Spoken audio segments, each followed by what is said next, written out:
Where once the earth was brown and bare, a prince's palace, wondrous rare, now fronts the fountain clear, a monument to those whose skill have made the bleak and barren hill an Eden to appear. And that fair palace of the prince, the like of which nor fore nor since has ever been achieved, was by such master craftsmen planned, that naught or in or out the land like it has been conceived. To it the rarest gifts were brought from out the realms of purest thought, and all the beauty and the art that far too often stand apart were into one great glory wrought to grace the fairy isle. Now the building of the prince's palace was the greatest piece of work performed in fairyland. As you know, very many wonderful things were done with regard to the making of the lake and the construction of the fairy city, but all these suffer by comparison with what was accomplished in connection with the palace. It is built of the purest white marble, facing the fountain, on part of the flat top of the hill. It stands amidst the most spacious garden grounds, and can be seen from every part of the city. It contains exactly 24 rooms, one for every hour of the day. They are divided into 3 equal sets. In one of these sets the whole of the work of the palace is carried out. Another set is devoted to pleasure and amusement, whilst above these are the rooms in which to rest or sleep. From the white marble steps leading from the balconied veranda at the great front entrance to the palace, a broad level pathway sweeps in a half circle out to the circular path which surrounds the fountain gardens. Thus the palace and the fountain gardens join each other. Like all the other paths, it is covered with golden-coloured gravel, and, flanking it on either side, set in the loveliest of green grass lawns, there run 2 delightful flower beds, for ever filled with golden marigolds. The high double doors which give entry to the palace are made of oxidized or slightly darkened silver and stained glass. They are set in a splendid framework made of the same kind of silver, and this and the lower panels of the doors are inlaid with delicate designs in burnished gold. On the framework the design takes the form of the trailing sarsaparilla, whilst the panels are decorated with exquisitely executed bunches of flannel flowers, surrounded with an oval border of eucalyptus leaves. The glass in the upper halves of the doors, richer than any to be seen in old cathedral windows, has had burned into it, in their own natural colours, wattle blossoms and Waratha blooms. The wattle blossoms occupy the centre panels, and the torch-like Warathas are placed at either side. Through the doors one passes into a wide hall, out of which rises a branching stairway giving access to the rooms above.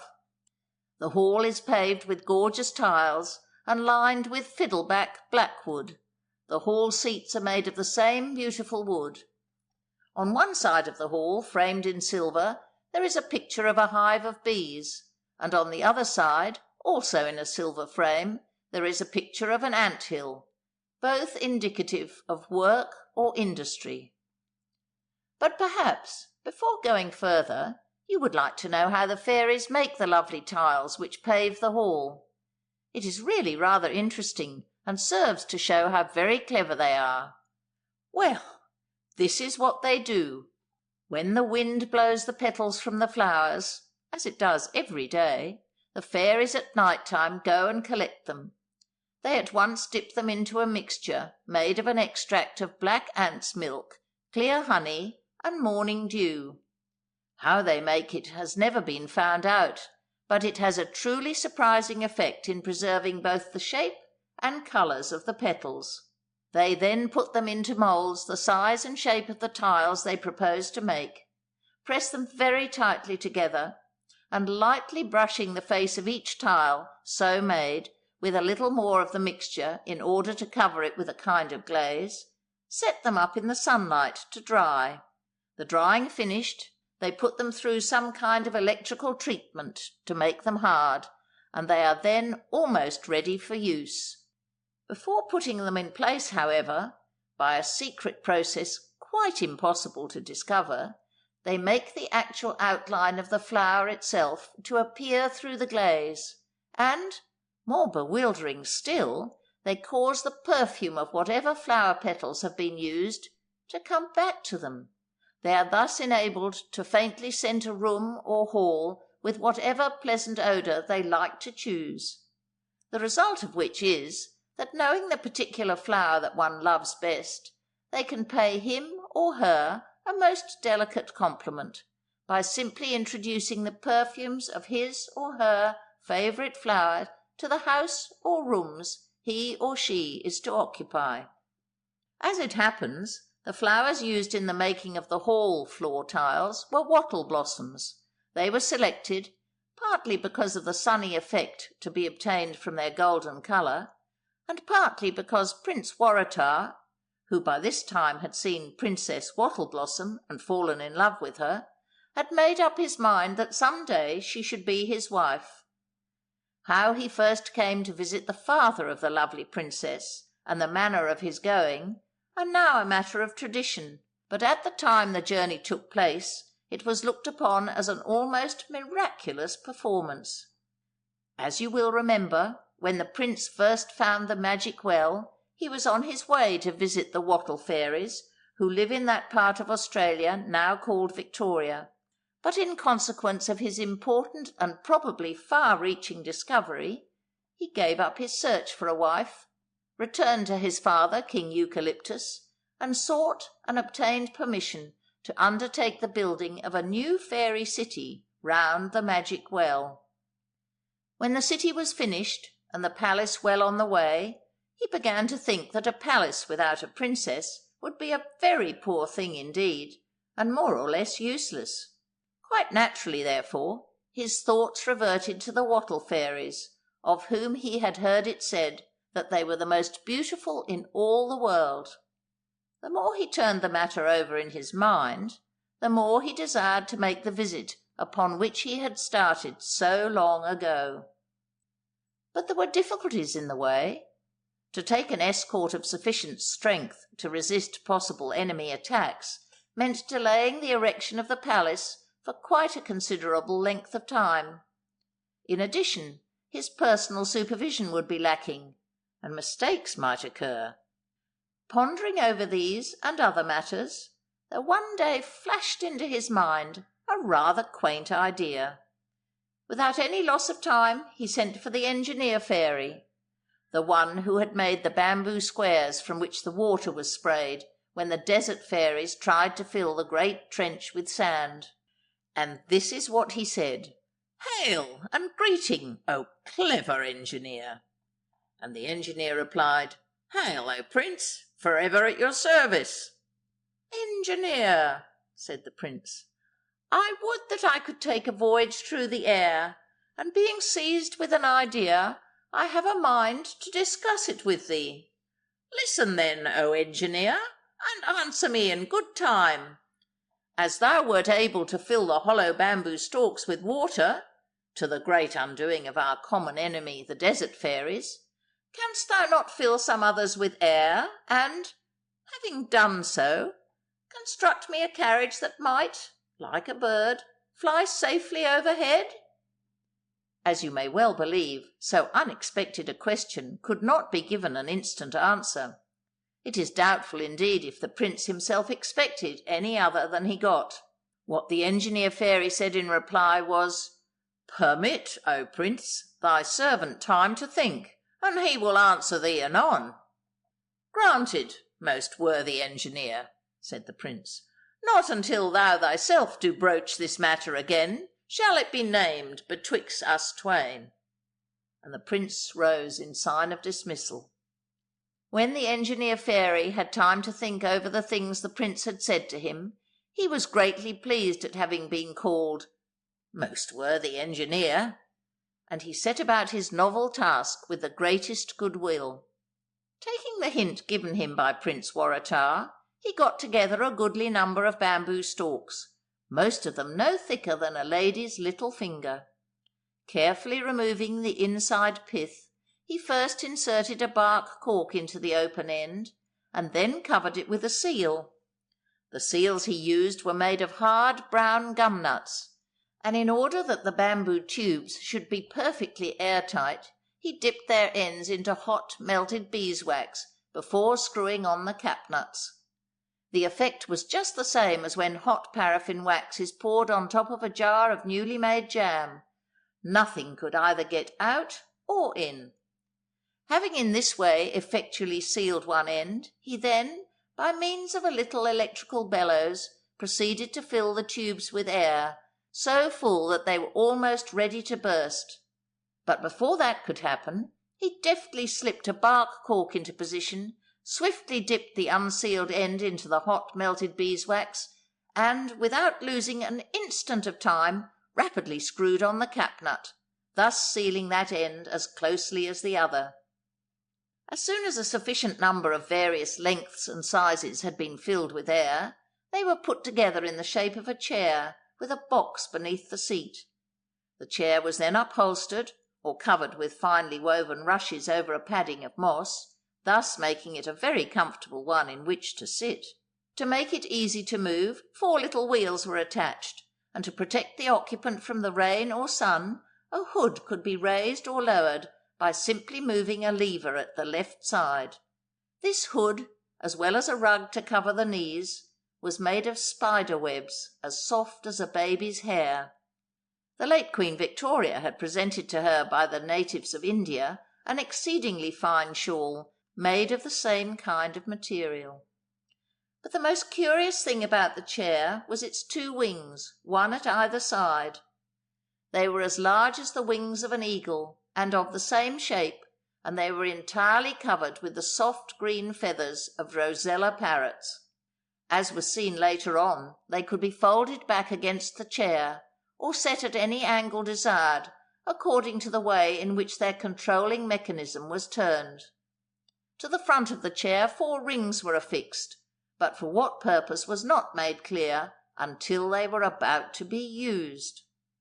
What was then disclosed was this: the chair was in reality a flying carriage, the box underneath being intended to hold whatever the driver might wish to take by way of food, clothes, or other things. The 4 rings in the front were to be used as couplings, to which to attach an astonishingly swift team of blue kingfishers, 16 in number, who were to pull the carriage through the air. The bird's harness was made of light but strong, honey-coloured ropes, twisted out of strands of silk taken from the spiders, who spin that kind of thread. The spiders originally came from Papua, or New Guinea, and the threads they spin are coarser than those which the silkworms produce, but none the less very useful for such a purpose as that to which they were being put. Of course, it took some time to learn all these details. As a matter of fact, it was not until the engineer fairy gave his first demonstration that they were all seen and understood. What then took place needs but a few words to describe. The prince being present, and everything in readiness, the engineer sat himself in the seat, lifted the silk reins, spoke to the team of blue kingfishers, and off they set at a smart run, the flying carriage running on its wheels behind them.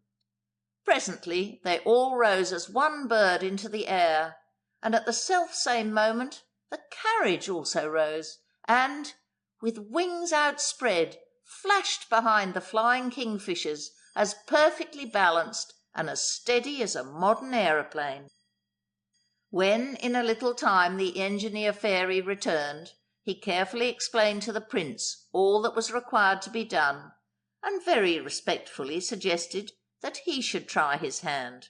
Nothing loath, apparently, Prince Waratha took the driver's seat, and faithfully and implicitly obeying the instructions given him, managed to make a very skilful flight indeed, all things considered. Later, by much practice, he became so proficient that it was next to impossible for him to come to harm.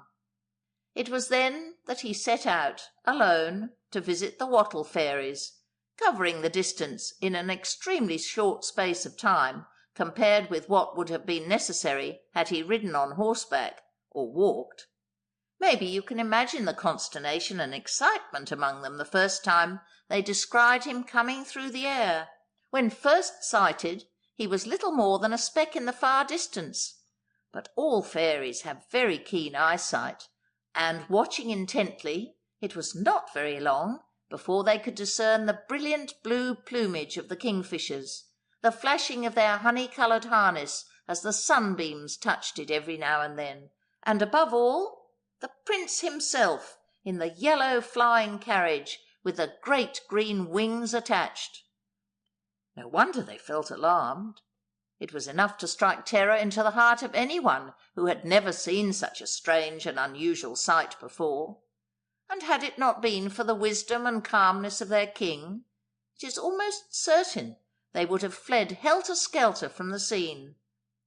But he, not knowing what else to think, boldly and confidently asserted that the stranger flying towards them must be a messenger from heaven, and as heaven was kind, there was really nothing to fear. "Of a truth," said he, "it is more than possible that some great blessing is about to be bestowed upon us.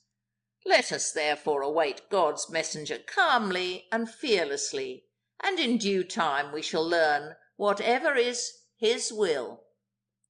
It thus came about that, when the prince made a landing, instead of finding those he came to see in a state of panic, they were all drawn up in perfect order, and nothing, save their eyes, gave the slightest sign that anything out of the way was taking place. As soon as the prince stepped out of the carriage, however, the king knew him, for the fame of his person and marvellous works had penetrated to the remotest parts of Australia, and he would have been recognised anywhere. Without the slightest hesitation, therefore, the king stepped forward, offered his hand to his distinguished visitor, and in the kindliest manner bade him welcome. Now it so happens that there are a very great number and variety of wattle fairies, and they are to be found in practically all parts of Australia. But by general consent, King Acacia and his wife, Queen Cootamundra, are recognised as being at the head of all the tribes. They are an extraordinarily handsome couple, and all their children are very lovely indeed, especially their eldest daughter, Princess Wattle Blossom. As soon as Prince Waratha saw her, he vowed to himself that never in all his life had he seen anyone so gloriously beautiful and charming. For the fact is, that not only is she delightfully sweet to gaze upon, but her manners are so perfect as to make her at once the most kindly and the most gracious princess in the whole of fairyland. Her only fault, if such it can be called, is a tendency to droop her head a little, but this is wholly due to a certain natural shyness, and entirely disappears whenever she speaks or moves. It would have been strange indeed if the prince had not instantly fallen in love with her, as he did, and had not resolved to some day make her his wedded wife. Nevertheless, he paid her many, many visits before the courtship ended and the marriage actually took place. But to return to the palace, about which you were being informed, when the prince's desire for a wife somehow came into the story. Apart from the entrance hall, which has already been described, there are several rooms that call for more than passing mention. For instance, there is the laughter room. This may seem a strange name for a room, but the prince had very decided opinions on certain matters, and one of his fixed ideas is that, next to sunshine, laughter is the finest thing in the world. He calls it spiritual sunshine, because, he says, whenever folks laugh, worry and trouble disappear just as quickly as clouds before the sun itself. And so he urges that everybody, every day, should take a little time for play, to laugh and drive dull care away. He also says that everybody should have a laughter room in the house, by which he means, of course, that everyone should be careful not to so engage themselves with serious matters that in their whole make-up there is no room for laughter. People like that, he thinks, do not enjoy life properly, and in order that he and those associated with him might laugh at times, he specially arranged for a laughter room. Already, perhaps, you are wondering what sort of things that room contains. Well, not for long does it remain the same.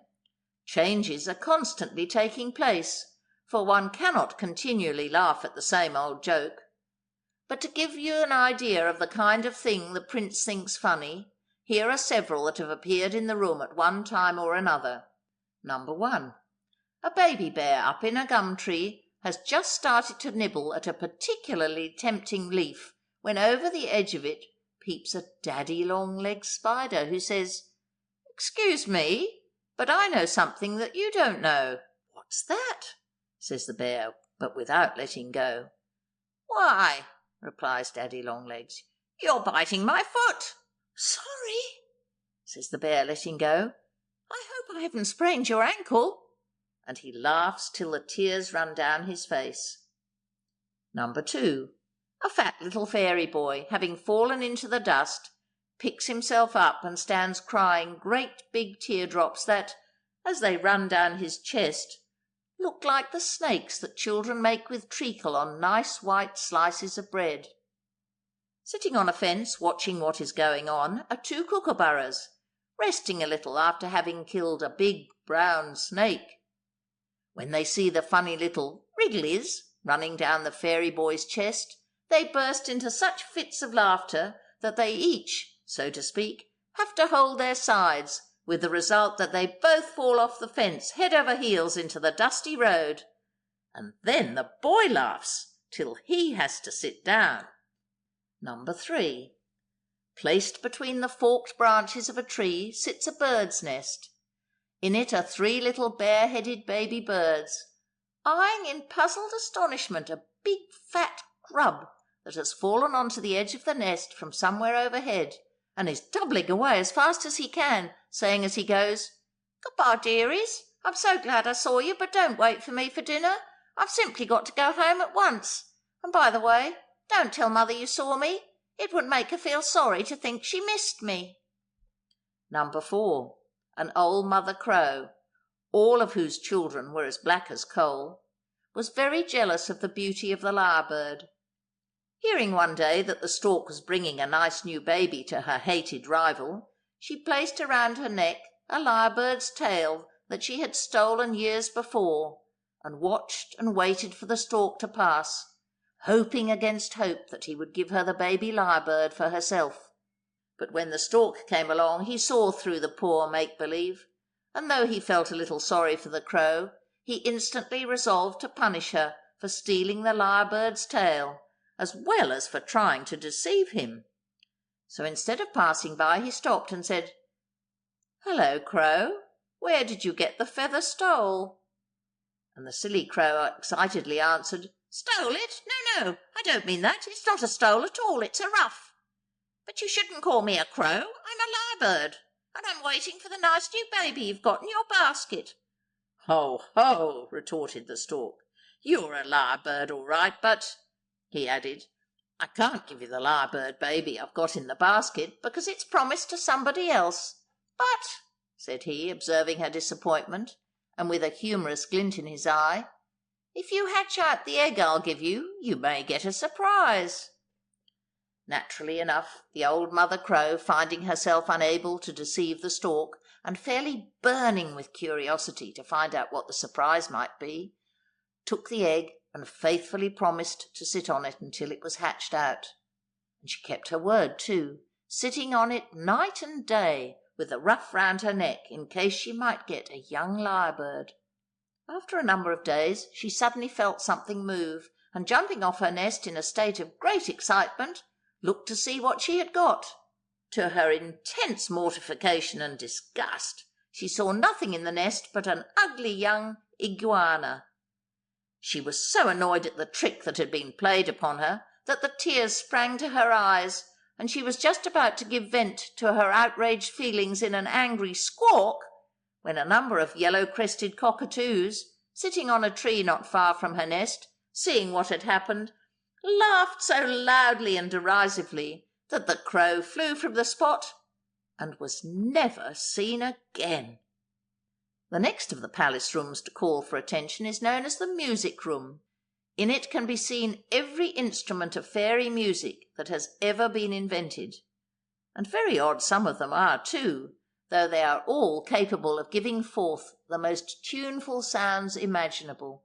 Among the many instruments are some so perfectly made that they can imitate canaries, larks, and nightingales with an accuracy that is truly fine. By simply touching a tiny spring, the mechanism is released, and instantly one may hear a flood of melody that would cause a lark, for instance, to believe that one of his fellows was singing near. But the instrument which excites the greatest wonder of all is called a Melodophone. It is the outcome of so much patience and skill that by a little adjustment it can be made to produce any kind of music, vocal or instrumental, from a single voice singing the simplest melody up to the grandest orchestral masterpieces. It really is wonderful. The prince is very proud of his music room and takes an immense delight in demonstrating what his collection of musical instruments can do. Further, he everywhere strongly maintains that music is one of the finest aids to happiness. Longfellow, the American poet, must have had much the same thought in his mind when he wrote that priceless little poem entitled The Singers, for he makes the great master say of the singers, "I gave a various gift to each, to charm, to strengthen, and to teach.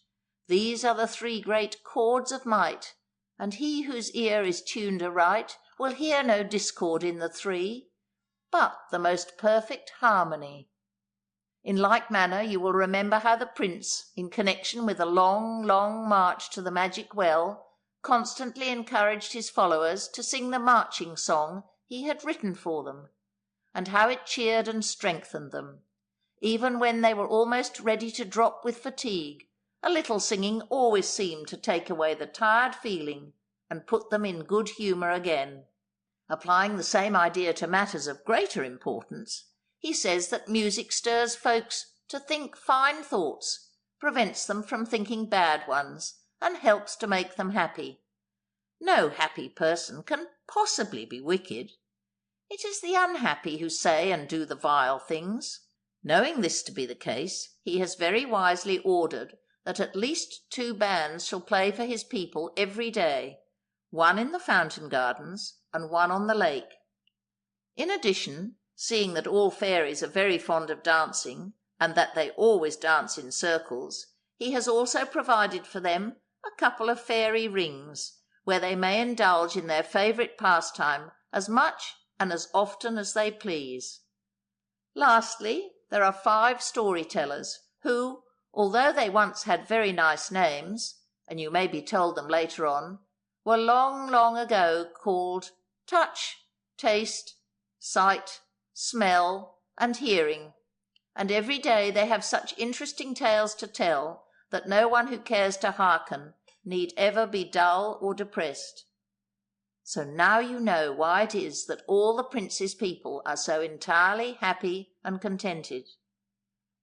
Of the other rooms of the palace not yet mentioned, there is only time to describe one more on this occasion. It is sometimes called the Hall of the Captive Sunbeams, but in reality it is the reception room. That is to say, it is the room where guests or visitors are received prior to being entertained at dinner or at a musical evening, or at whatever other form of entertainment is to be given them. The reason for it being popularly named the Hall of the Captive Sunbeams is due to the fact that certain portions of the walls appear to radiate sunlight. This peculiar and striking effect has been brought out by the use of tiles, set like pictures in frames of brightly burnished silver. In the tiles themselves, captured sunbeams shimmer and dance perpetually. How this was done is difficult to say, but the story goes that when making the tiles, the fairies set them where the sun's rays gently touched them every day, and, just as the sun was declining, they each day swiftly brushed the fronts of the tiles with a kind of liquid glaze that kept the light beneath it. When, in this way, several thicknesses of light were captured, so to speak, the tiles were burned in specially prepared kilns, and to the very great joy of the fairy craftsman it was found, when finished, that one sunbeam seemed to be forever chasing another over and over the face of the tiles. There is but one other notable feature about the Hall of the Captive Sunbeams. It is that the more the place is filled with gaiety and laughter, the more merrily do the sunbeams seem to pour forth a running, rippling tide of light to enhance and stimulate the general jollity. And now you have some faint conception of the beauty and the glory of the prince's palace, some little idea of its furnishing for use and entertainment, and above all, some grasp of the outstanding features which make it not only the most noticeable structure in the fairy city, but of such unequalled originality and excellence as to be without a rival anywhere. There it stands, a perfectly modelled two-storied white marble building, surmounted by a roof of reddish sunset gold. On its front is the nobly pillared verandah and balcony, and setting it off, like a splendid frame to a valuable painting, are the widespread and delightful garden grounds which entirely surround it. Seeing it thus, as you now see it in your mind's eye, on the evening of a lovely autumn day very shortly after it was finished, Prince Waratha declared it perfect, save and except in one particular. It lacked a worthy mistress. That, however, was an omission which could be remedied, and as he had already made up his mind who was to be asked to fill the position, he there and then began to consider the many things that must be done before the happy event.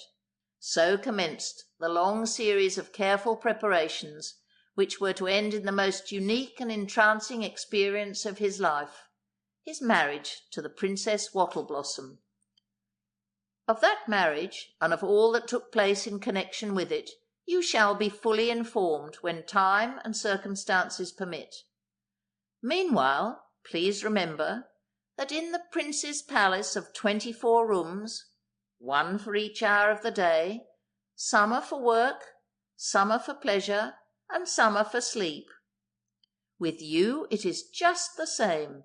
There is a time for work, a time for pleasure, and a time for sleep. And it is sleep time now. And so, good night, good night, good night.